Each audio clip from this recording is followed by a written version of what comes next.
उनका जिंदगी बख्श कलाम, जो छुटकारा देने वाला, जो जिंदगी देने वाला, जो सलामती देने वाला, जो बरकतें देने वाला, जो शिफा देने वाला है, वो आपके लिए लेकर हाजिर हूं। खुदावंद आप सबको बरकत दे। यहोवा मेरे खुदावन, बुजुर्ग नाम तेरा। यहोवा मेरे खुदावन, बुजुर्ग नाम तेरा। ज़मीन पे सारी मेरे रब है चर्चा आम तेरा। ज़मीन पे सारी मेरे रब है चर्चा आम। उसके बुजुर्ग नाम को अपने हाथों को उठाकर उसकी तारीफ करें, उसकी सताइश करें, उसकी हम करें, उसकी शुक्रगुजारी करें। तेरा फलक पर खुदाया कायम है।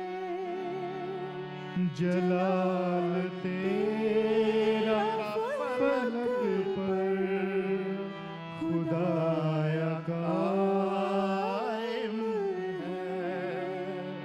ये सारी धरती तेरी है, ये आसमान तेरा। ये सारी धरती तेरी है, ये आसमान तेरा। यहोवा मेरे खुदावन, बुजुर्ग नाम तेरा।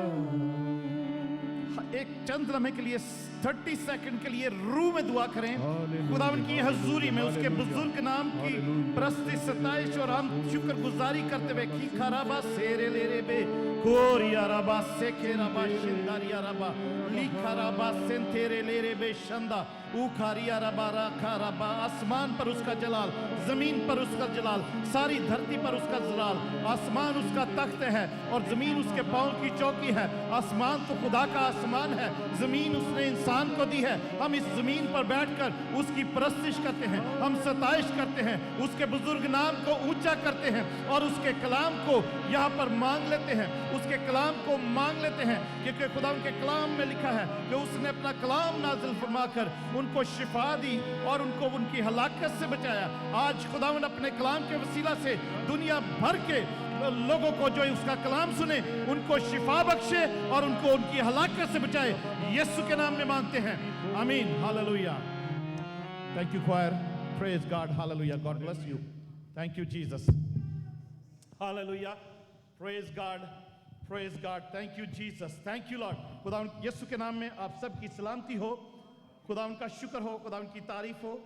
खुदा यहाँ पर मौजूद है, खुदा यहाँ पर उतरा हुआ है, hallelujah, praise God, thank you Jesus, hallelujah, hallelujah.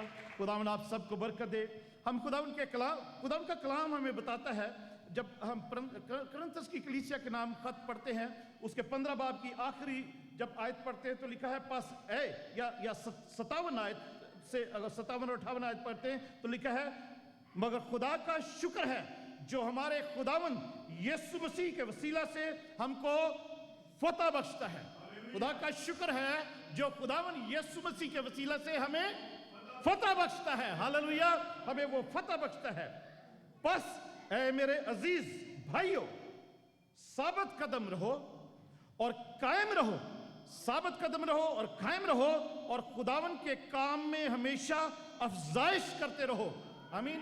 खुदावन के काम में हमेशा अफजाइश करते रहो, क्योंकि ये जानते हो कि तुम्हारी मेहनत खुदावन में बेफायदा नहीं है, हालेलुया।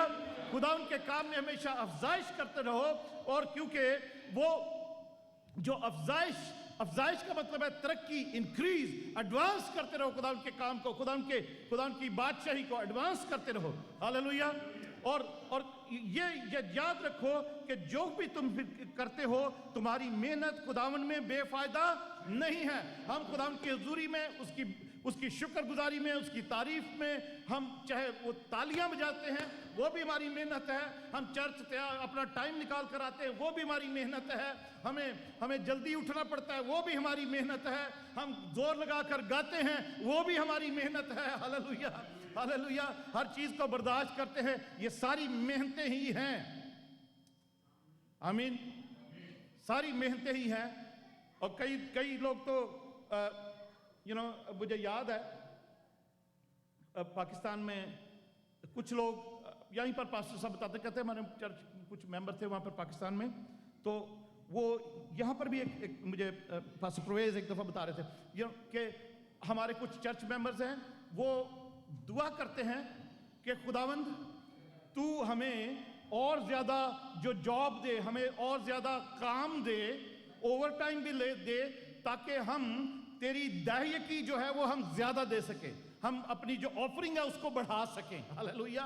हम खुदा लोग ऐसे दुआ करते थे। तो जितनी भी हम वो भी मेहनत है, वो मेहनत है, वो मेहनत कभी ज़ाया नहीं जाएगी। हालेलुया। जो मेहनत करके हम अपनी ऑफरिंग्स खुदा को भी देते हैं, उसका हिस्सा उसको देते हैं, वो भी कभी ज़ाया नहीं जाएगी। या वो खुदावन का कहता है कि क्योंकि ये जानते हो कि तुम्हारी मेहनत खुदावन में बेफायदा नहीं होगी, कोई इनवेन नहीं होगी। मैं खुदावन का शुक्र करता हूँ, खुदावन की तारीफ करता हूँ। आज भी बहुत से जो एक दो बहन भाई थे, 2-3 फैमिलीज हमारी, और उन्होंने अपनी टाइट्स जो हैं वो ऑनलाइन भी भेजी हैं, जो नहीं आ पा रहे चर्च। तो हमारे पास डिफरेंट तरीके हैं जो आप ऑनलाइन भी अपनी ऑफरिंग्स खुदावन को दे सकते हो। आप अगर मेहनत करते हो तो खुदावन की हुजूरी में आपकी मेहनत कभी बेफायदा नहीं होगी। आमीन। तो और ये भी खुदावन का शुक्र है, क्योंकि मुझे पता है कि कोविड की वजह से बहुत से लोग चर्च नहीं आ पा रहे, तो मगर ये भी आज खुदावन का शुक्र है कि खुदावन ने उनके दिलों में ऑलवेज रखा है कि जो जॉब करते हैं, जिनकी इनकम जारी है, चाहे वो गवर्नमेंट से मिल रही है, चाहे वो खुद मतलब जॉब करके कमाई जा रही है, मगर खुदा इनकम तो इनकम ही है, तो उसमें से खुदा का हिस्सा जो है वो देना ज़रूरी है। और बहुत से लोग मुझे पता है कि वो वीकली जमा ज़रूर करते हैं, अगर वो चर्च में नहीं भी आते तो वो मुझे फ़ोन कर सकते हैं कि किस तरीके से पास्टर जी हम ऑफरिंग जो है अपनी भेज सकते हैं, या हम ऑनलाइन भेज दें बैंक के थ्रू। तो डिफरेंट तरीके हैं, आप कॉल्स करके ज़रूर मुझसे पूछें। नहीं तो मैं तो ये इनकरेज करूँगा कि हर फैमिली का एक शख्स, 2 शख्स या कोई भी हर फैमिली में से चर्च ज़रूर आए, ताकि आपकी खुदावन के घर में रिप्रेजेंटेशन भी हो और अपनी फैमिली की ऑफरिंग, हदिया, नजराना, दहिए की भी खुदावन के हुजूरी में लेकर आएँ, ताकि आप खुदा के घर से बरकत लेकर जाएं। आमीन। ये बड़ा अच्छा ज़रूरी जो बात है इस वक्त। इससे पहले कि मैं खुदावन के कलाम को आगे हम सीखते हैं, क्योंकि ये कलाम है, हमने लास्ट संडे को सीखा था कि first fruits of his creation, उसकी जो मखलूक है, उसने जो क्रिएट किया है, जो मखलूकात हैं, उसमें से पहले फल वो कौन है? हम सब उसके पहले फल हैं। आमीन। तो आज हम एक और फल के बारे में सीखेंगे कि first fruits of his increase, उसकी अफजाइश के पहले फल। हालेलुया। उसकी अब जैसे हमने भी ये आयत पढ़ी, खुदा के कलाम कहता है कि खुदा का शुक्र हो, खुदा का शुक्र हो कि उस यीशु मसीह के वसीला से वो हमें फतह बख्शता है। और फिर हम जो भी मेहनत करते हैं, खुदा का कलाम कहता है कायम रहो और उसकी कामों में अफजाइश करते रहो, एडवांस करते जाओ, इंक्रीज करते जाओ, ताकि ये मेहनत तुम्हारी जाया ना जाए। आमीन। और इसी मेहनत करने की वसीला से खुदा हमें बरकतें देता है, हर रोज बरकतें देता है। और जब बरकतें देता है तो हमारे पास टेस्टिमनीज भी होती हैं। आमीन। हमारे पास टेस्टिमनीज होती हैं, हमारे पास गवाहियां होती हैं, जो कि गवाही भी खुदा यीशु मसीह का कलाम ही होता है। आमीन। वो हम सब की इंकरेजमेंट के लिए बहुत ज़रूरी होती है। हमारे दरमियान में बलविंदर सिंह हमारे पास मौजूद है। मैं रिक्वेस्ट करूंगा कि वो आएंगे और अपनी छोटी सी जो भी गवाही शेयर करना मांगे वो कर सकते हैं, ताकि जो अफजाइश के जो उसका काम है, उसका जो कलाम है कि उसको बढ़ाने का, किस तरीके से हम उसकी बादशाही में पहले फलों के अफजाइश कर सकते हैं जो वो बरकतें देता था। हम ज़रूर कोई ना कोई गवाही ज़रूर हमारे पास है जो सुनने के लिए होनी ज़रूरी है। गुरविंदर जी।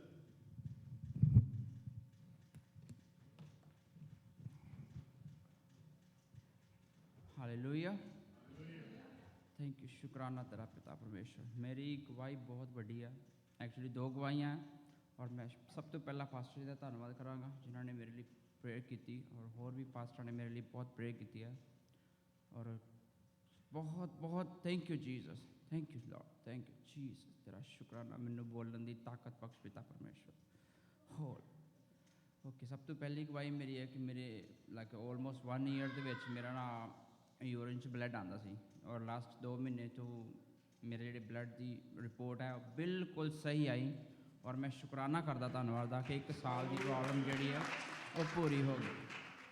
और उस तो बड़ी गवाही ये है कि पिछले 6 साल तो मैं एक प्रॉब्लम सी मेरी, जो प्रॉब्लम नहीं एक लाइक खुदा की गवाही है, और मेरा एक केस सीगा जो पिछले 6 सालों तो एक अट गया होया सीगा, और खुदा ने बुधवार को वो केस की जित की है, यीशु की जित हुई है, मेरी नहीं, यीशु ने जित की है। और अज मैं आने वाला फ्यूचर खुदा ने बड़ा वधिया दिता मैनू, और आई बिलीव कि मैं खुदा के चरणों च इस तरह टिकया रहांगा, और अपने हदिये नजराने अपने दसवंध जो भी होएगा मैं 10वां दसवंध अपनी ईमानदार ना काट के यीशु के नाम का दान करांगा। Thank you Jesus. हालेलुया। आइए इस गवाही के लिए शुक्रगुजारी करते हैं। खुदावन तेरा शुक्र हो, खुदावन तेरी तारीफ हो, खुदावन तेरी हमद हो। तू जो खुदावन जिंदा खुदा है, खुदावन जब तेरे बच्चे तेरे बेटे बेटियां तुझ पर ईमान रखते, तुझ पर विश्वास रखते, और खुदावन तुझ पर ही भरोसा रखते हैं, तवक्कल रखते हैं, ईमान रखते हैं, तो खुदावन तू अपने बच्चों की मदद करता है। खुदावन वो तूने कहा है कि तू हमारे अंदर कुछ राई के दाने के बराबर भी ईमान हो, तो खुदावन यीशु हम बहुत से काम उस ईमान के वसीला से कर सकते हैं, बहुत सी बरकतें हमें उस ईमान के वसीला से मिल सकती हैं। खुदावन यीशु तेरे बेटे ने, खुदावन बलविंदर ने, खुदावन यीशु तुझ पर ईमान रखा, तुझसे फरियाद की। खुदावन के खादमों ने इसकी ज़रूरतों के लिए, इसके घराने की ज़रूरतों के लिए, इसकी वाइफ डॉली के लिए, बेटे के लिए, एरन के लिए, सब के लिए दुआ की। और खुदावन तूने मेहरबानियां की हैं, तूने बरकतें दी हैं, तूने खुदावन दा कोर्ट केसेस में भी मदद की है। खुदावन यीशु तूने हर बात में मदद की है। हम खुदावन तेरी शुक्रगुजारी करते, तूने शिफा भी दी है। तेरा शुक्र हो खुदावन, तेरा शुक्र हो खुदावन यीशु। मैं तेरा खादम होते हुए बलविंदर को खुदावन यीशु, इसके घराने को खुदावन यीशु, इसकी वाइफ डॉली को खुदावन यीशु, इसके बेटे एरन को भी खुदावन यीशु, इनके कारोबार को खुदावन यीशु, इनकी हर चीज को खुदावन, इनके फाइनेंसेस को, इनकी कोई प्रॉपर्टी भी अगर है तो उसको भी खुदावन यीशु, गाड़ियों को भी यीशु मसीह नासरी के नाम से तेरे जिंदा लहू में छुपाता हूं कि इब्लीस कभी भी खुदावन इनकी किसी भी चीज को हाथ ना लगाने पाए, खुदावन छूने ना पाए, ना इनके बदन को, ना इनकी जान को, ना इनकी प्रॉपर्टी को, ना इनके एसेट्स को, ना इनके फाइनेंसेस को। हम यीशु के नाम से मिलकर ये दुआ करते हैं और फरमान जारी करते हैं। हालेलुया। खुदावन तेरा शुक्र हो, तेरी तारीफ हो, तेरी हमद हो, तेरी शुक्रगुजारी करते हुए ये दुआ तेरे यीशु नाम में मांगते और पा लेते हैं। आमीन। Hallelujah, hallelujah. Thank you Jesus, thank you. Binder भाई या और ਤੁਹਾਡੇ एक्चुअली दोनों ਦੇ बैप्टिज्म सर्टिफिकेट भी पे ਸੀ, ਉਹ भी थैंक यू जीसस। मैनू थोड़ी हिम्मत आई, थोड़ी खुदा ने दी है कि मैं सब तो पहला एक ही गल कहांगा कि चाहे किसी तरह का भी काम है, अगर थोड़ा ईमान पक्का है तो वो काम 101% यीशु करेगा। हालेलुया। मेरा ईमान पक्का से मैंने बहुत डराया सारे ने, डॉक्टर ने भी डराया, वकील ने भी डराया मैनू, पर मेरा खुदा ते इन्ना विश्वास पक्का सी कि ये मेरा खुदा मैनू जरूर अपनी मंजिल ते पहुँचाएगा, और खुदा ने मैनू मेरी मंजिल ते पहुँचा दिता है। हालेलुया। और मैं सब नू कहांगा, प्लीज़ रिक्वेस्ट है कि डोलियो जिना, प्रॉब्लम जरूर आती है बट अगर डोल गए तो गल खत्म, अगर ना डोले विश्वास मजदूर है तो थोड़े के टाइम बाद ऐसो जी खुशियां आनगियां तुहाडे को झल्लियां नहीं जाणगियां। Thank you Jesus. Hallelujah. Thank you, Jesus. Hallelujah. Praise God. Hallelujah. Hallelujah. Thank you, Jesus. Thank you, Jesus. Hallelujah. Praise God. Praise God. Hallelujah. Thank you, Jesus. Last Friday को एक पास्टर कुछ शेयर कर रहे थे Houston से, तो कहने लगे कि मेरी बेटी 13 साल की हुई अभी 2 हफ्ते पहले, वो पास्टर बता रहे थे। तो वो वेट कर रही थी, जब 11 साल की थी या 12 साल की या 10 साल की भी थी, जब से वो वेट कर रही थी कि 13 ईयर की होगी ना तो उसको टेलीफोन मिलेगा। माँ बाप ने वादा किया हुआ था कि हम टेलीफोन लेके देंगे। तो वो बेटी वेट कर रही थी, 13th बर्थडे उसका अभी 2 हफ्ते पहले आया, तो माँ बाप ने टेलीफोन उसको लेके दिया। तो जब उसको टेलीफोन लेके दिया ना, जिस दिन उन्होंने बर्थडे वाले दिन दिया, तो बर्थडे जिस दिन आया है, तो टेक्सास में, आपको पता है डैलस में पिछले 2 हफ्ते पहले क्या हुआ है, स्नो पड़ी वहां पर, जो कभी नहीं पड़ती थी वहां पर। बिजली बंद, पानी बंद, सारा कुछ बंद। तो वो बेटी को जब टेलीफोन वो मिला है, तो अब घर में बिजली भी बंद है, घर में इंटरनेट भी बंद है, घर में सब कुछ बंद है। तो वो फोन को वो 1-1.5 हफ्ता वो फोन को देखती रही, क्या ये फोन में 13 साल से, या जब से होश संभाली है पापा मामा से, या जब से उसने सब बच्चे शौक रखते हैं, हमारे बच्चे भी शौक रखते थे। तो हाई स्कूल में गए तो हमने सबको एक एक करके फोन ले देने, सारे बच्चों का शौक होता है हमारे पास फोन हो। माँ बाप भी कहते हैं अच्छा थोड़ा सा अब बड़े हो जाओ, इस फलानी क्लास में चले जाओ तो हम देखे। तो वो बेटी जब 13 साल की हुई, उसको फोन मिला, तो 1-1.5 हफ्ते तक वो फोन यूज ही नहीं कर सकी। वो एक समझ लो कि एक प्लास्टिक का एक पीस उसके हाथ में था। तो और ना, क्योंकि इंटरनेट नहीं है, बिजली नहीं है, ना वो फोन चार्ज कर सकती है, ना सिग्नल है, ना कोई ट्रांसमिशन, कोई वो भी नहीं है, कनेक्शन भी नहीं है कि उनको कॉल करके तो फोन का कनेक्शन ही करा लें, वो भी नहीं हो रहा क्योंकि फोन नहीं चल रही। तो वो बड़ी परेशान रही पूरा हफ्ता। बट आस्ते आस्ते हफ्ते 1.5 हफ्ते के बाद बिजली भी आ गई, पानी भी आ गया, सब कुछ बहाल हो गया, उसका फोन भी उसका ऑन हो गया। तो जैसे अभी बिंदर ने बोला है कि मुसीबतें आती हैं पर कायम रहो, डटे रहो। तो अगर ये दिन नहीं रहे तो वो भी नहीं रहेंगे। आमीन। खुद एक दिन आता है कि खुदावन सब कुछ बहाल करता है। 1.5 हफ्ते बाद बिजली भी आ गई, पानी भी आ गया, फोन का कनेक्शन भी हो गया। बट वो बड़ी देर से इंतजार कर रही थी, बट जिस दिन उसको मिला फोन, उस दिन कुछ भी नहीं था।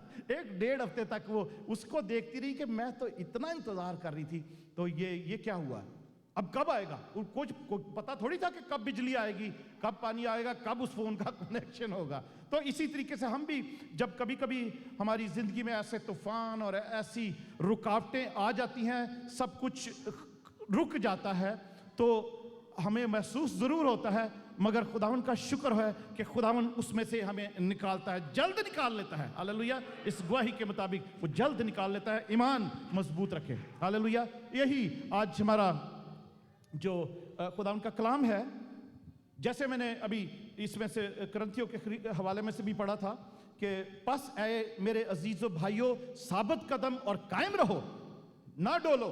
कायम रहने का मतलब ये है, साबित कदम और कायम रहने का, डोलना नहीं है। जैसे बिंदर के वर्ड्स में ये वही वर्ड्स है एक्चुअली। साबित कदम और कायम रहो, और खुदावन के काम में हमेशा अफजाइश करते रहो, काम उसका करते रहो, जो काम मिला हुआ है वो करते रहो। तो खुदावंद जो है ना वो क्योंकि ये जानते हो कि तुम्हारी मेहनत खुदावन में बेफायदा नहीं होगी, तो हम उसकी अफजाइश का पहला फल आज हम सीखते हैं। लास्ट टाइम हमने सीखा था कि उसकी उसकी जो मखलूकात हैं उसके पहले फल हैं हम। आमीन। उसके भी पहले उसकी मखलूकात में एक तरह के पहले फल हुए हैं हम, और आज हम सीखते हैं कि उसकी अफजाइश के पहले फल हम हैं। और उसकी अफजाइश के पहले फल, क्योंकि लास्ट संडे को हमने एक आयत पढ़ी थी यिर्मयाह नबी के सहीफे में से, उसका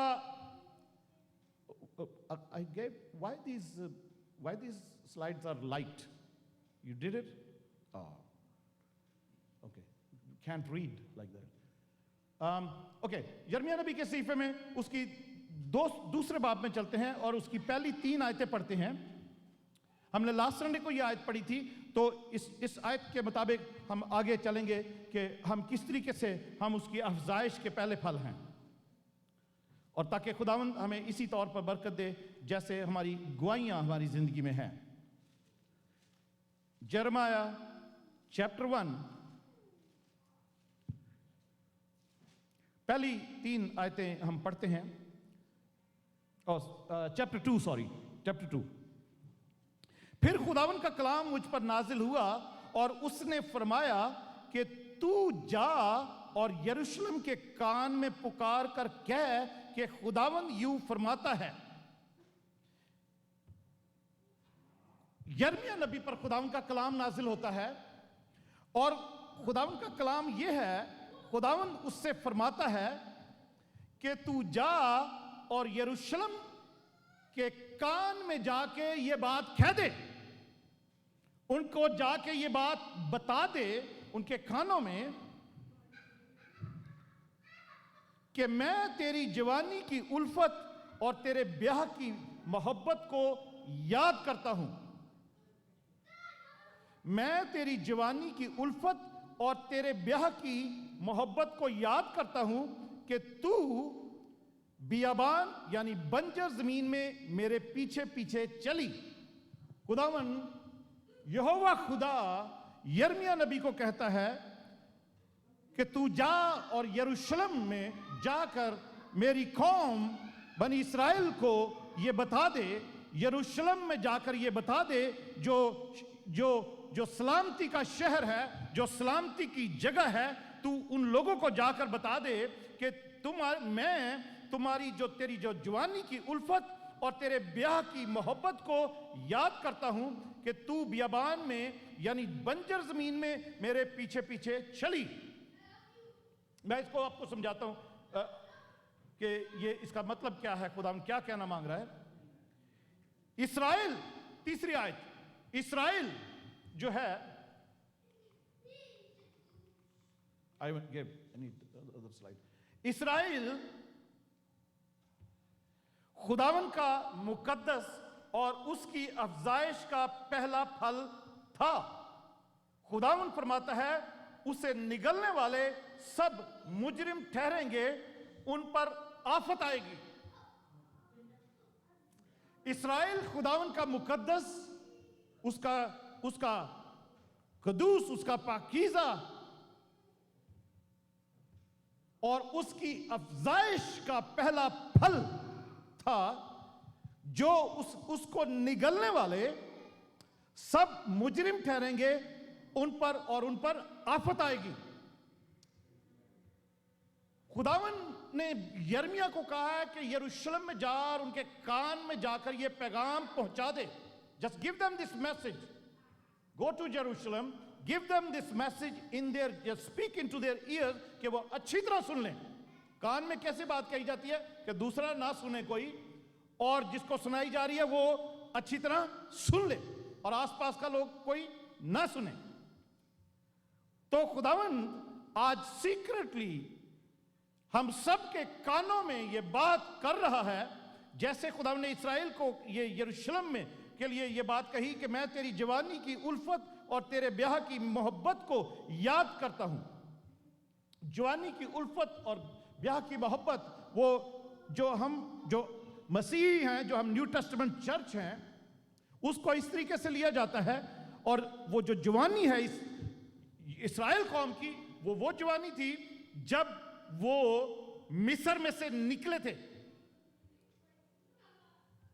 इब्राहिम को जब बुलाया, उससे वादा किया, इब्राहिम उसके पीछे चल पड़ा, तो वो खुदावन की एक कौम बन गई। और वो उस वक्त वो बच्चा था, रूहानी तौर पर उसने ईमान रखा, और वो चलते चलते जब ये मिस्र में थे और मिस्र में से जब निकले हैं, तो वो खुदावन उसको एक इस्राएल की जवानी का वक्त कहता है कि उस जवानी में जब वो निकले हैं तो उन्होंने जो मोहब्बत खुदावन से की है, जब उनको शरीयत भी दी गई है, अब उसका कलाम भी दिया गया है, तो खुदावन कहता है मैं तेरी उस जवानी की उल्फत और तेरे ब्याह की मोहब्बत को याद करता हूं।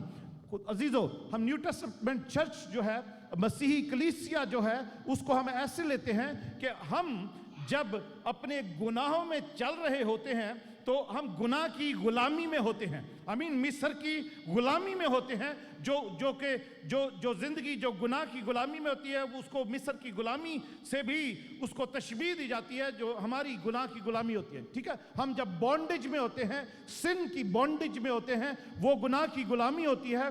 और उसमें से जब हम तौबा करते हैं और उसमें से निकलते हैं और बपतिस्मा लेते हैं, जैसे बनी इस्राएल कौम मिस्र में से निकली है, गुलामी में से निकली है, बॉन्डेज में से निकली है, और फिर वो लाल समुंदर में से उस पानी, जैसे कलाम में लिखा है कि इस्राएल कौम ने, बनी इस्राएल ने भी मूसा का बपतिस्मा लिया था, वो पानी में से निकले थे। और उसके बाद विल्डरनेस शुरू हो जाती है, बियाबान शुरू होता है।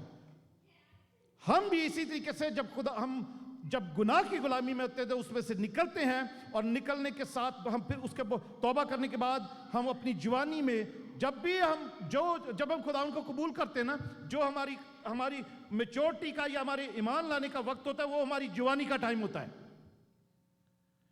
हम जब उसमें से निकलकर बपतिस्मा लेकर इस दुनिया में नई जिंदगी में चलते हैं, तो ये दुनिया सारी जंगल है, ये सारी दुनिया विल्डरनेस है, ये दुनिया सारी बियाबान है।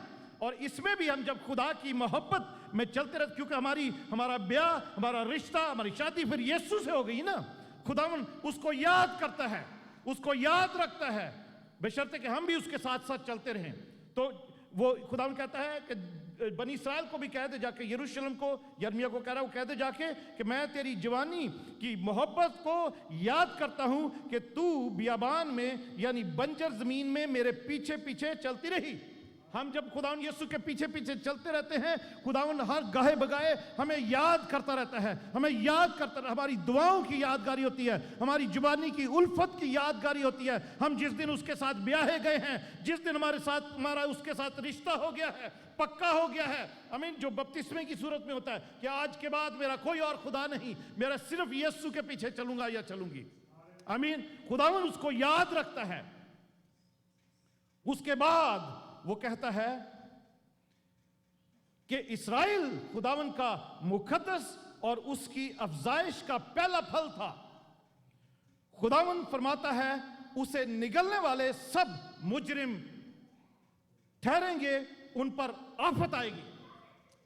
बहनों भाइयों, इस्राएल में आज ये हमने देखना है कि क्या हम इस्राएल हैं, क्या हम सच्चे इस्राएल हैं। खुदा का कलाम बताता है कि वो सब जो मुल्क इस्राएल में रहते हैं वो सारे इस्राएली नहीं है, वो उसमें बहुत सी कौमें और भी रहती हैं। और उसके बावजूद भी जो यहूदी भी कहलाते हैं, अपने आप को यहूदी कहते हैं या इस्राएली कहते हैं, वो भी सारे सच्चे तौर पर, सही तौर पर इस्राएली नहीं है। इस्राएल का मतलब है, इस्राएल का मतलब किसी को पता है? इस्राएल, आपको पता है याकूब, पैदाइश की किताब उसके 32 बाब में हम याकूब की कहानी पढ़ते हैं। याकूब जब सारी रात खुदा से या खुदा के फरिश्ते से के साथ कुश्ती लड़ता रहा है, तो खुदा ने उसका नाम बदलकर इस्राएल रखा था। और इस्राएल का मतलब है कुश्ती लड़ने वाला, खुदा से कुश्ती लड़के, खुदा से लड़के अपना हक लेने वाला। और इस्राएल का मतलब प्रिंस भी है, प्रिंस ऑफ गॉड। और जो खुदा से अपना हक लड़के ले ले। तो कौन लड़के ले सकता है खुदा से अपना हक? उसके बेटे बेटे ही लड़के ले सकते हैं हक। हालेलुया।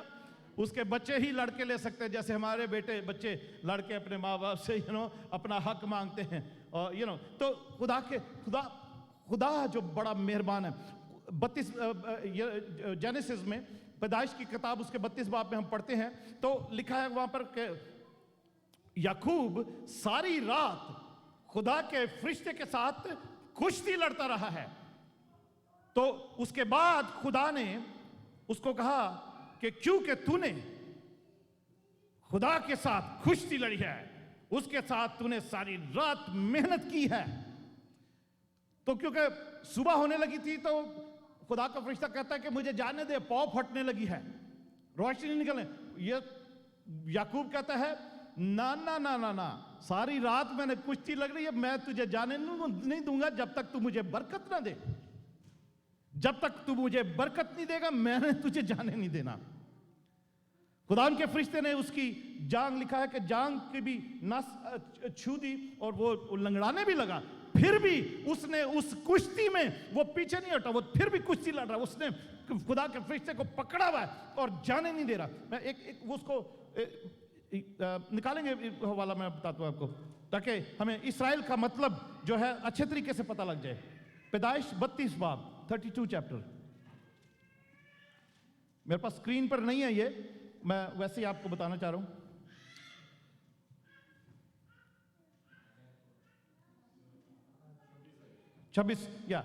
छब्बीस आयत से पढ़ना शुरू करें तो खुदावंद का कलाम कहता है, और उसने कहा मुझे जाने दे, यानी फरिश्ते ने, खुदावंद के फरिश्ते ने, खुदा ने कहा, वो खुदा का फरिश्ता खुदावंद यीशु मसीह ही था और खुदावंद था जिसके साथ याकूब कुश्ती लड़ रहा है। फरिश्ते ने कहा मुझे जाने दे क्योंकि पौ फट चली, सुबह होने लगी है, रोशनी निकलने लगी है। याकूब ने कहा कि जब तक तू मुझे बरकत ना दे मैं तुझे जाने नहीं दूंगा। तब उसने उससे पूछा कि तेरा नाम क्या है? उसने जवाब दिया याकूब, यानी खुदावंद के फरिश्ते ने पूछा कि याकूब से कि तेरा नाम क्या है? उसने कहा याकूब। याकूब का क्या मतलब है?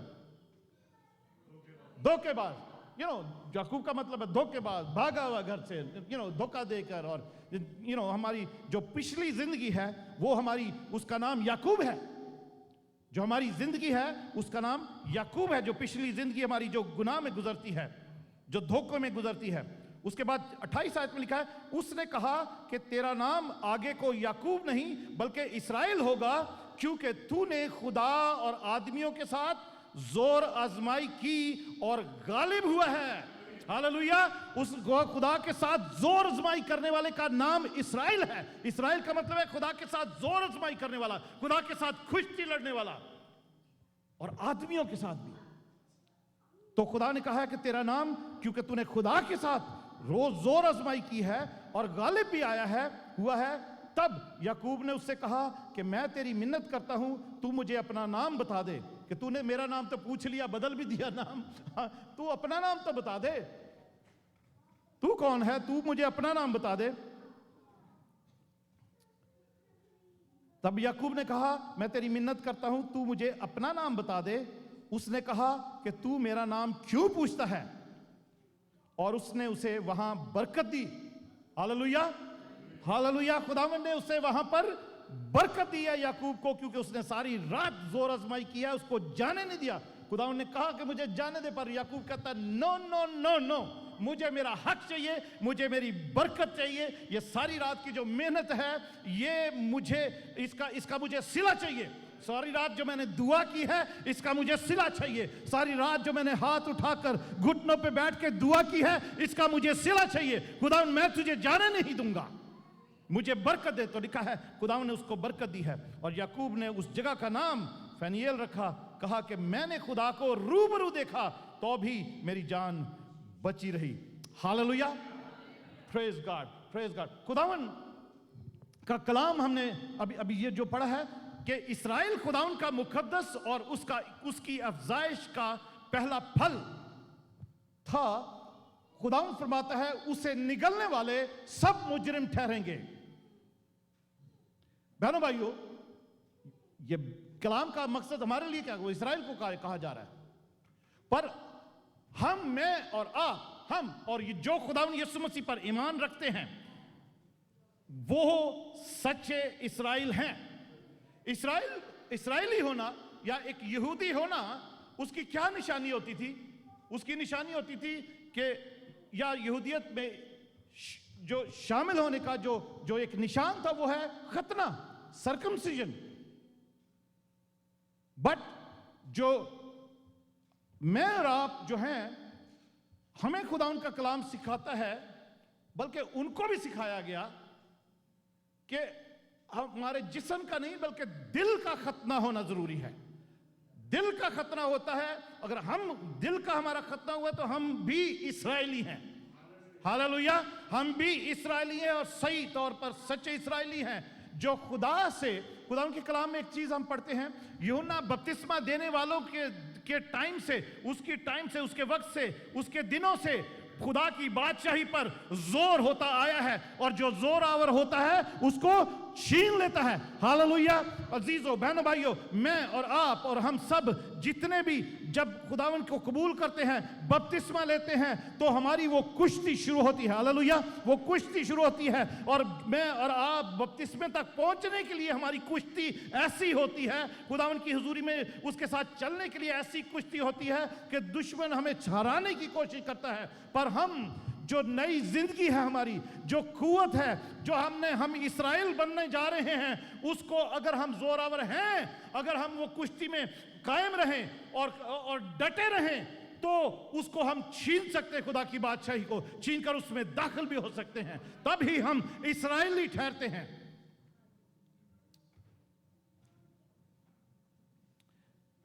गलतियों के खत में हम पढ़ते हैं, गलेशियंस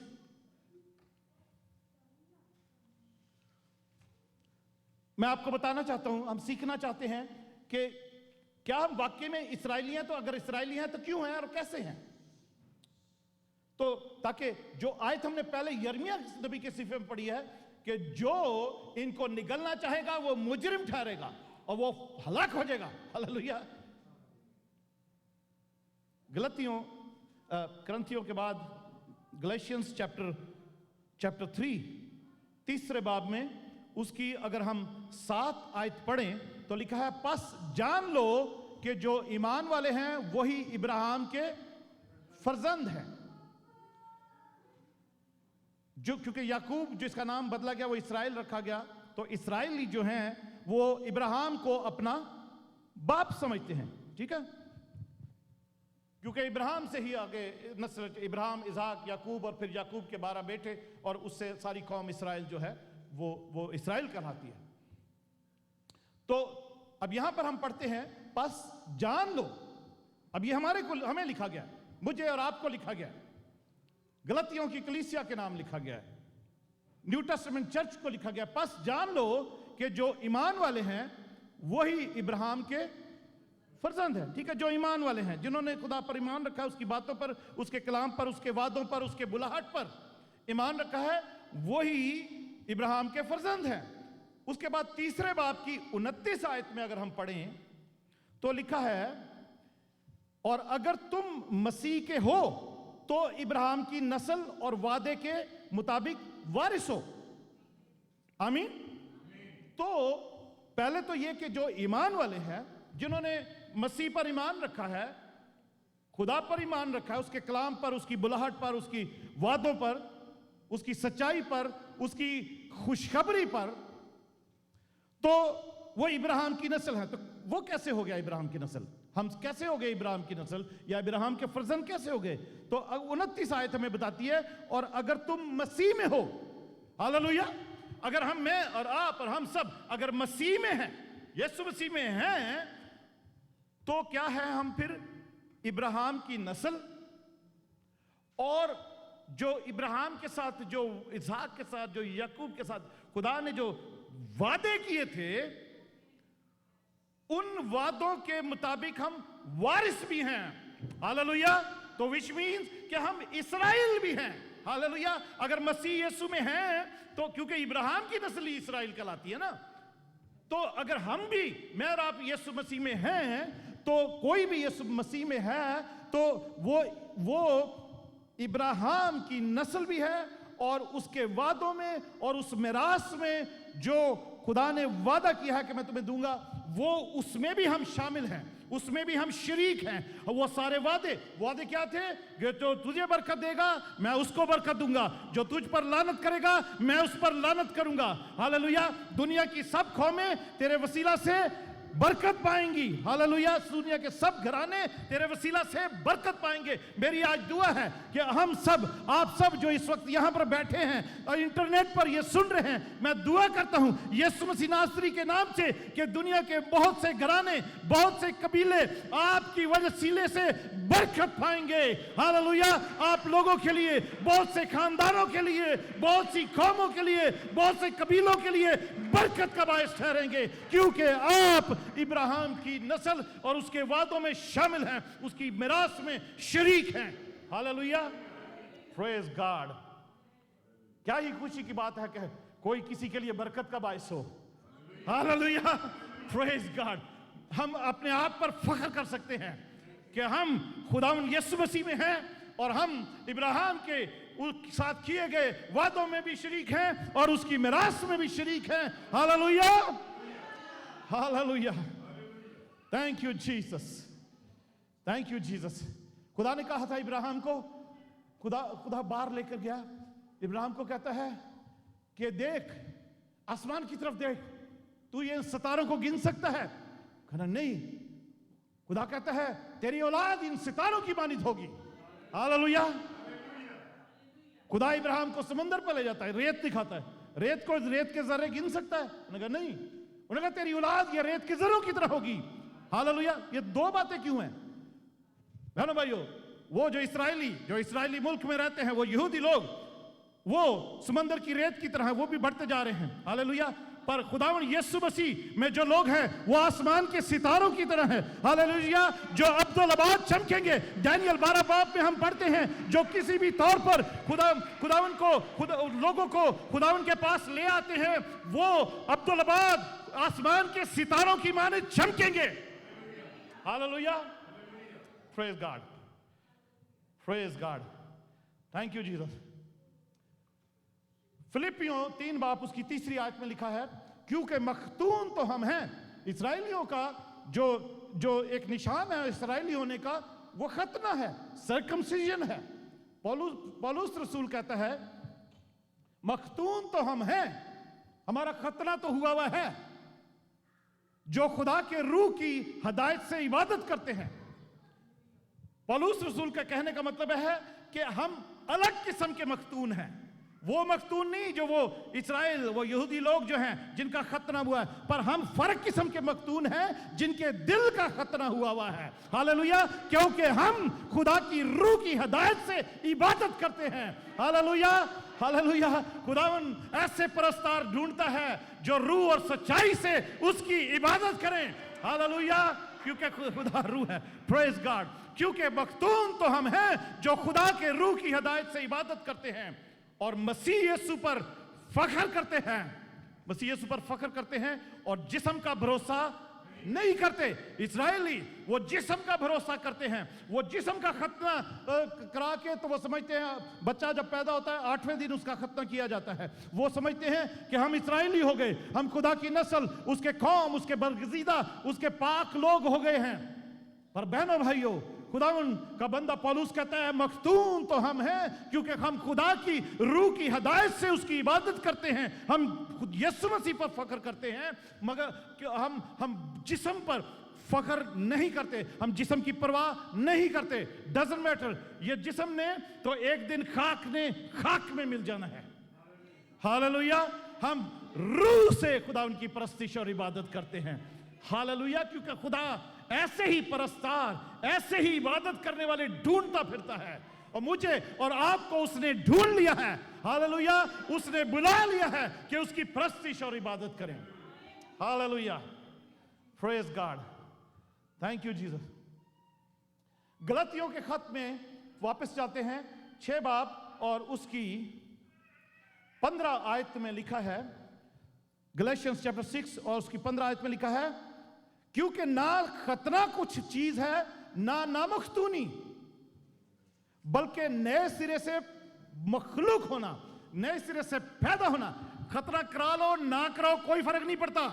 हालेलुया। ना खतना कोई चीज है ना नामख्तूनी, बल्कि नए सिरे से मखलूक होना ही असल बात है। It matters only that you have to be born again.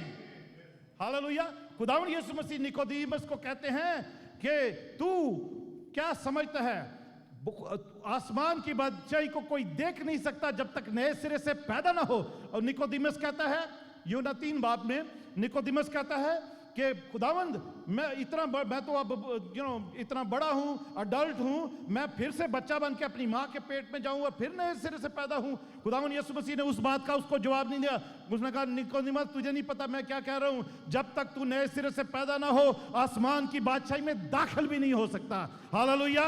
वो तू इस्राएल नहीं कहला, तू अपने आप को इब्राहिम की औलाद और इस्राएली समझता है, पर तू है नहीं, तुझे नए सिरे से पैदा होना जरूर है। हालेलुया। क्योंकि ना खतना कुछ है ना मख्तूनी, बल्कि नए सिरे से मखलूक होना। और जितने इस कायदे पर चलते हैं, हालेलुया, जितने इस चीज को फॉलो करते हैं, इस कानून को फॉलो करते हैं, इस प्रिंसिपल को फॉलो करते हैं, इस हुक्म को फॉलो करते हैं, इस डॉक्ट्रिन को फॉलो करते हैं, जितने इस कायदे पर चलते हैं उन्हें और खुदा के इस्राएल को इत्मीनान और रहम हासिल होता रहे। हालेलुया। जितने इस कायदे पर चलते हैं वो इस्राएली हैं, और खुदा उनका बंदा कहता है कि जितने इस कायदे पर चलते हैं उनको और खुदा के इस्राएल को इत्मीनान और रहम हासिल होता रहे। Praise God, thank you Jesus. आप अगर चाहते हैं कि आपकी जिंदगी में इत्मीनान हो, आपकी जिंदगी में तसल्ली हो, शांति हो, प्रॉस्पेरिटी हो, सक्सेस हो, प्रोटेक्शन हो, इंक्रीज हो, तो जरूर है कि इस कायदे पे चलना है। हालेलुया। इस कायदे पे चलना कि दिल के मख्तून होकर, ना कोई खतरा कोई चीज है ना मख्तूनी, बल्कि दिल के मख्तून होकर खुदावन की रूह से इबादत करने को ही खुदावन उसके वसीला से ही हमें इत्मीनान और तसल्ली और प्रोटेक्शन, प्रॉस्पेरिटी, सक्सेस देता है। ज़बूर 73 की पहली आयत में लिखा है, बेशक खुदा इस्राएल पर यानी पाक दिलों पर मेहरबान है। बेशक, इसमें कोई शक नहीं है। बहनों भाइयों, माइंड में रखना कि आप इस्राएल हो, ठीक है। हम बेनिफिट्स, इस्राएल होने के बेनिफिट्स हम सुन रहे हैं, सीख रहे हैं, समझ रहे हैं। इसको अपने दिल में रखना है, और आपके ईमान का एक और नया लेवल, आपकी इंकरेजमेंट का एक और नया लेवल आज शुरू होता है। Hallelujah, praise God. बेशक, बिला शक, कोई शक नहीं है, खुदा इस्राएल पर यानी पाक दिलों पर मेहरबान है। जिनके दिल पाक हैं उन्हीं पर खुदा मेहरबान है, और वही इस्राएल कहलाते हैं। हालेलुया। खुदा 24 ज़बूर में लिखा है कि खुदा उनके पहाड़ पर कौन खड़ा हो सकता है। हालेलुया। वही जिसके दिल और हाथ जो पाक और साफ है। हालेलुया। और 73 ज़बूर कहता है, बेशक खुदा इस्राएल पर यानी पाक दिलों, इस्राएल का, so which means इस्राएल पर का मतलब है यानी जिसका दिल पाक है। वो यानी का मतलब ये है ना कि मैं ये कहना चाह रहा हूं कि यानी जो पाक दिल है, जो भी आपका नाम लिया जा रहा है, तो अगर आप में और इस्राएल हैं, आप सच्चे इस्राएल हैं, खुदावन से आपने खुदावन की बादशाही का हक लड़कर ले लिया है, छीन लिया है, और आप उसकी बादशाही की प्रैक्टिस भी कर रहे हैं, उसमें जिंदगी भी गुजार रहे हैं, उसकी बाउंड्रीज के अंदर, उसके साया के नीचे, और एक दिन आने वाला है आप उसकी बादशाही में दाखिल होने वाले हैं। हालेलुया। तो वो आप पाक दिल हैं, तो आप ऐसा है। वापस उसी जगह पर आते हैं, यिर्मयाह की जो सहीफे में जो 2 बाब 3 आयत पढ़ी थी कि इस्राएल खुदावन का मुकद्दस यानी पाक। मुकद्दस का क्या मतलब है? पाक, होली, राइट। इस्राएल खुदावन का मुकद्दस, और मुकद्दसीन सेंट्स जिनको कहते हैं, खुदावन की कलाम के मुताबिक जो नए सिरे से पैदा होते हैं वो मुकद्दसीन हैं, वही सेंट्स कहलाते हैं। वो सेंट्स नहीं जिनको कैबिनेट बैठती है बहुत बड़ी, और वो किसी शख्स के मरने के बाद उसके हालात पर, उसकी फेथ पर, उसकी जिंदगी पर गौर और फिक्र होता है, फिर वोटिंग होती है, फिर उसको सेंट का दर्जा जाता है। नहीं, वो सेंट नहीं। वो से आप और मैं वो सेंट है जो खुदावन यीशु मसीह को जिन्होंने कबूल किया है, नए सिरे से पैदा हुए हैं। खुदावन का कलाम उनको मुकद्दसीन कहता है। हालेलुया। और वही मुकद्दसीन, वो सेंट्स हैं। ये सब मैं और आप, हम सब सेंट्स हैं, मुकद्दसीन हैं। और इस्राएल के लिए कहा गया कि वो पाक दिल, और जैसे यिर्मयाह के सहीफे में लिखा है, इस्राएल खुदावन का मुकद्दस, उसका पाक, उसका कदूस, उसका सेंट, और उसकी अफजाइश का पहला फल। खुदावन के लोग उसकी अफजाइश के पहले फल हैं, हम ये सीख रहे हैं, ठीक है। ये हमारा टॉपिक था, उसकी खुदावन की अफजाइश के पहले फल, the first fruits of his increase. उसकी अफजाइश के पहले फल हम कैसे हैं? खुदावन यीशु मसीह के बारे में हमने वो फर्स्ट फ्रूट्स के बारे में लास्ट संडे को सुना था और हमने सीखा भी था। हम उस तरफ नहीं जाएंगे क्योंकि हमने बहुत कुछ सीख लिया था कि मैं और आप जो हैं, हम ही खुदावन यीशु मसीह के वसीला से उसमें शामिल होकर हम भी पहले फल ठहरे हैं। हालेलुया। उसकी बाकी सारी मखलूकात से अलग किस्म के फल ठहरे हैं और वो पहले फल हम ठहरे हैं। हालेलुया। दूसरे तीसरे नहीं, पहले ही फल। खुदावन यीशु मसीह पहला फल, और उसके बाद हमारा भी दर्जा जो है, हम अगर यीशु में हैं तो हम भी पहले फल हैं। हालेलुया। यीशु से बाहर है फिर हमारे डिफरेंट नंबर हो सकते हैं। खुदावन का कलाम हमें एक फर्क तरीके से रिकग्नाइज करता है। खुदा का पाखरू हमें एक फर्क तरीके से रिकग्नाइज करता है। हम खुद अपने आप को एक फर्क तरीके से रिकग्नाइज करें, जाने कि हम क्या हैं, तो अजीजों बहनों भाइयों, हम बहुत आगे बढ़ सकते हैं, अपने ईमान में तरक्की कर सकते हैं। जल्दी जल्दी इसको खत्म करते हैं। इस्राएल खुदावन का मुकद्दस और उसकी अफजाइश का पहला फल था। खुदावन फरमाता है, ठीक है, खुदावन फरमाता है, मैं नहीं कह रहा हूं, मैं खुदावन का कलाम प्रीच कर रहा हूं जरूर, और मगर ये खुदावन की आवाज ही है। खुदावन फरमाता है कि उसे निगलने वाले सब मुजरिम ठहरेंगे और उन पर आफत आएगी। अगर आप इस्राएल हैं, मैं इस्राएल हूं, और इस वक्त जितने लोग, जैसा हमने सीखा है, जैसा हमने समझा है कि हम सच्चे इस्राएली हैं, तो हमें निगलने वाला, हमें नुकसान पहुंचाने वाला, हम पर हमला करने वाला, हमें बर्बाद करने वाला, हमारे लिए किसी किस्म का बर्बादी का एजेंडा मंसूबा बनाने वाला, वो जो है वो मुजरिम ठहरेगा। हालेलुया। वो मुजरिम ठहरेगा और वो उन पर आफत आएगी। जो आफत मेरे और आपके लिए उन्होंने ठहराई है, वो आफत उन पर आएगी। हालेलुया। हो हालेलुया। क्योंकि थस्सलुनीकियों के खत में हम पढ़ते हैं पहले बाब में, उसकी 5 और 6 आयत में लिखा है, ये खुदा की सच्ची अदालत है, ये खुदा की सच्ची अदालत का साफ निशान है। खुदा की सच्ची अदालत का साफ निशान है। ये बड़े गौर से सुना है, खुदा की, क्योंकि ये खुदा की सच्ची अदालत का साफ निशान है ताकि तुम खुदा की बादशाही के लायक ठहरो, जिसके लिए तुम दुख भी उठाते हो। दुख जरूर, मसीह जिंदगी जो है ना, वो कंफर्टेबल लाइफ नहीं है। रूहानी तौर पर हम कंफर्ट में हैं, क्योंकि ये 50, 60, 70, 80, 90 साल की जिंदगी गुजार के वो इब्राहिम की गोद में जो भी जाएगा वो कंफर्ट में ही होगा वहां पर। हालेलुया। मसीह जिंदगी का कोई वादा नहीं है कि आप पर कोई हमला नहीं होगा, आप पर कोई आफत नहीं आएगी, आप पर कोई दुख नहीं आएगा, आप पर कोई बीमारी नहीं आएगी, आपकी मुखालफत नहीं होगी, और कोई ऐसा वादा नहीं है। बट जरूर है कि हम दुख भी उठाएं, पर यह खुदा की तरफ से एक दुख भी एक निशान होता है। आमीन। क्योंकि उसने उस दुख में से निकाल लेना होता है, वो निशान है। क्योंकि 6 आयत, क्योंकि खुदा के नजदीक ये इंसाफ है कि बदला में तुम पर मुसीबत लाने वालों को मुसीबत। Hallelujah. Hallelujah. Binder and Dolly, तुम पर मुसीबत लाने वालों पर मुसीबत। हालेलुया। खुदा का कलाम कह रहा है।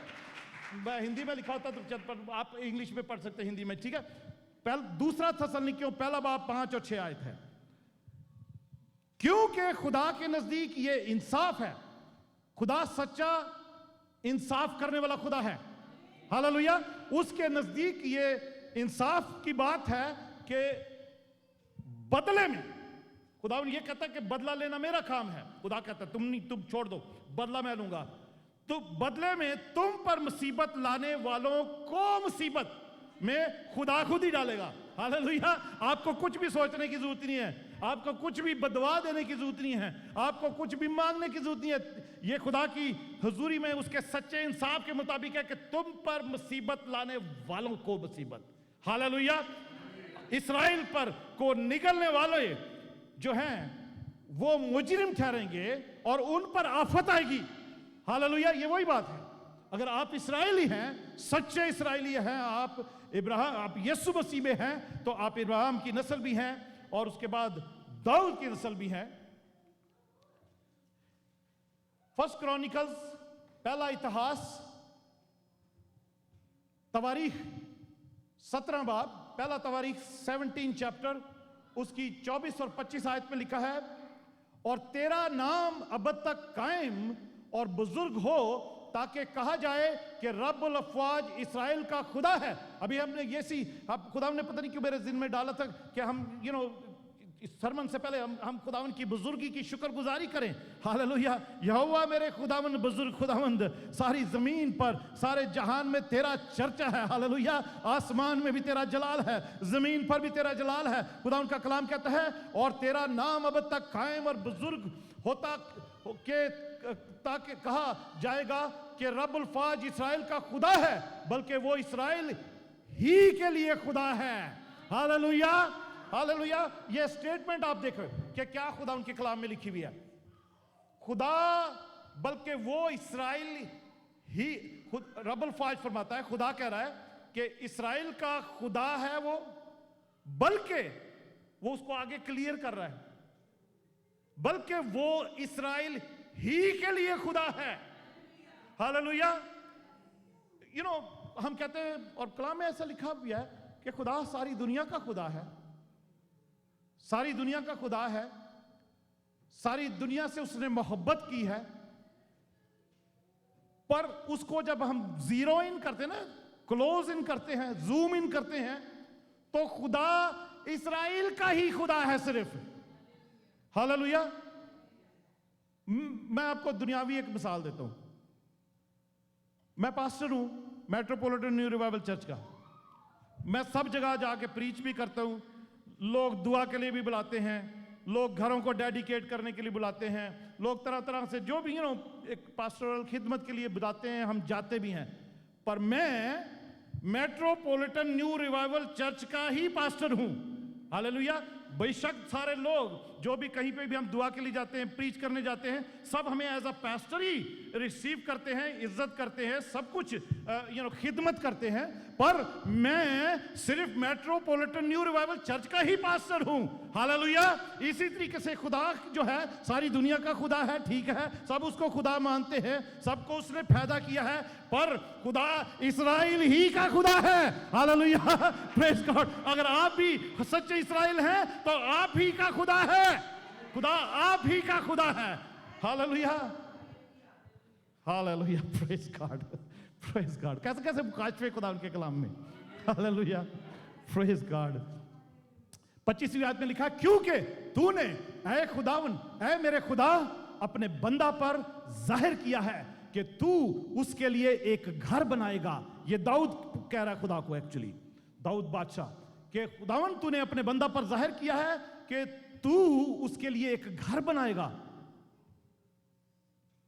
सो तेरे बंदा को तेरे हुजूर दुआ करने का हौसला हुआ। आपके साथ किसने वादा किया है कि आपके लिए कोई घर बनाएगा?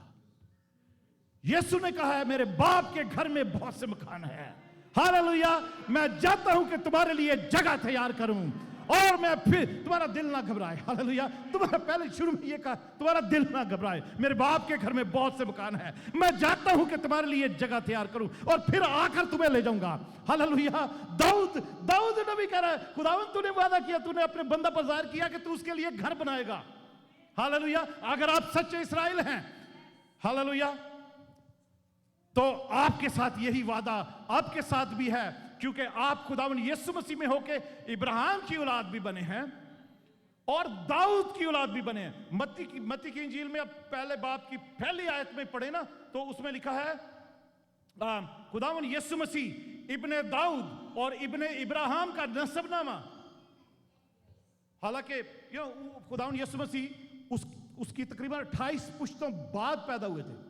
वो 14 पुश्तें इब्राहिम से लेकर दाऊद तक थीं, जिसका जिक्र किया गया है कि खुदावंद यीशु मसीह इब्ने इब्राहिम और इब्ने दाऊद और इब्ने इब्राहिम, क्योंकि दाऊद जो है वो इब्राहिम की नस्ल में था।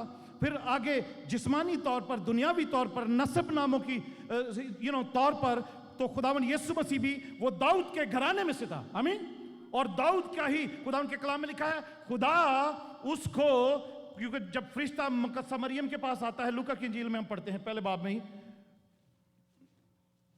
Hallelujah, thank you Jesus, it's just getting just interesting, very interesting, hallelujah.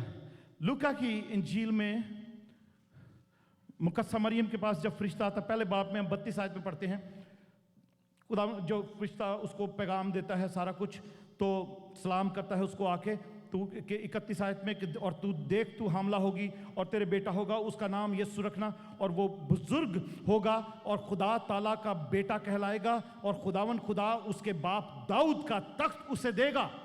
Hallelujah. खुदावन खुदा उसके बाप दाऊद का, क्योंकि खुदावन यीशु मसीह जिस्मानी तौर पर, दुनियावी तौर पर वो दाऊद की नस्ल में से था। आमीन। तो इसलिए मैं और आप अगर खुदावन यीशु मसीह में हैं, तो हम इब्राहिम की भी औलाद हैं, जैसे मत्ती की इंजील पहले बाब की पहली आयत में लिखा है, मसीह यीशु इब्ने दाऊद और इब्राहिम। तो मैं और आप, खुदावन यीशु मसीह अगर इब्राहिम की नस्ल में से भी है, दाऊद की नस्ल में से भी है, दुनियावी तौर पर जो गिना जाता है, तो मैं और आप भी अगर खुदावन यीशु मसीह में हैं, तो हम भी इब्राहिम की साथ किए गए वादों में शरीक और उसकी मिरास में शामिल हैं, और उसका आगे जो दाऊद है, वो हम दाऊद की नस्ल में भी शरीक हैं, उसके साथ किए गए वादों में भी शरीक हैं, और दाऊद की जो बादशाही, उसका जो तख्त है, जो यीशु को मिलने वाला, यीशु आकर उसी बादशाही के तरीके की बादशाही करने वाला है, हम उस बादशाही के भी वारिस हैं। हालेलुया। हम उस बादशाही में भी शरीक हैं।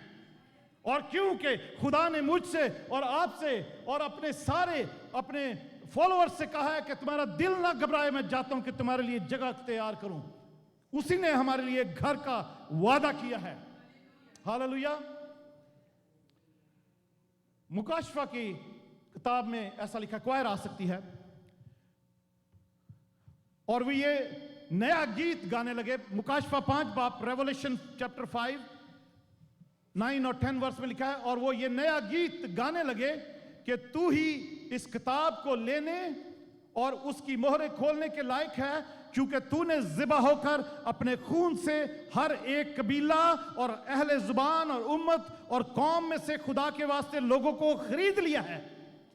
ये हम सबको पता है, खुदा यीशु मसीह ने हमें खरीद लिया है। हम अपने नहीं, हम उसके हैं, क्योंकि हमारी कीमत से खरीदे गए हैं।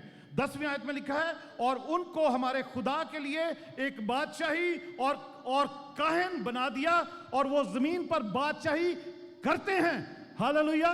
मैं और आप जिस तरीके से हम खुदा के बंदा दाऊद की भी उसमें नसब नामे में शामिल हैं, हम उसकी भी मिरास में शामिल हैं। जिस तरीके से खुदावन यीशु में अगर हम हैं, तो इब्राहिम में भी हम शामिल हैं, दाऊद में भी शामिल हैं, यीशु में भी शामिल हैं, तो हम भी उस बादशाही में जो खुदावन यीशु मसीह की है, हम उसमें भी शामिल हैं। और जब तक उसने जमीन पर हमें रखा, हम बादशाही करते हैं।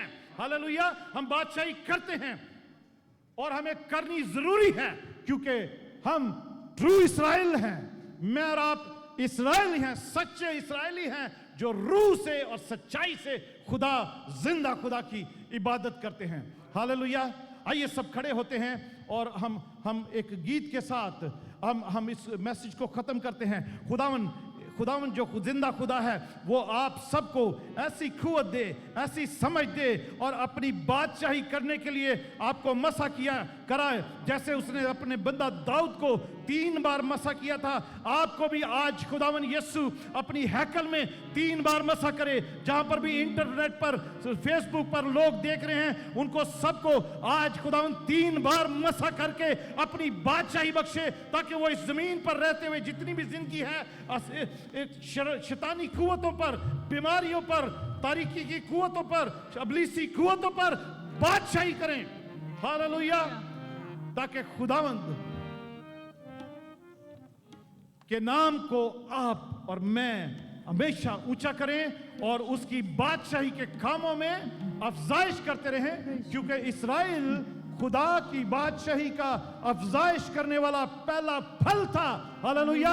आप और मैं अगर वही पहले फल हैं तो उसकी बादशाही में अफजाइश करने का जो हमें काम दिया गया है, इंक्रीज करने का, उसकी बादशाही को लेकर आगे चलने का, बढ़ाने का, उसमें काम करने का और रूहों को जीतने का, जो उसकी बादशाही में अफजाइश का काम दिया गया है, उसको कर पाएं। आज अगर इस मैसेज को समझ गए हैं, क्योंकि इस्राएल खुदा की अफजाइश का पहला फल था और अब न्यू टेस्टामेंट में चर्च जो है, इस्राएल खुदा की अफजाइश का पहला फल है भी।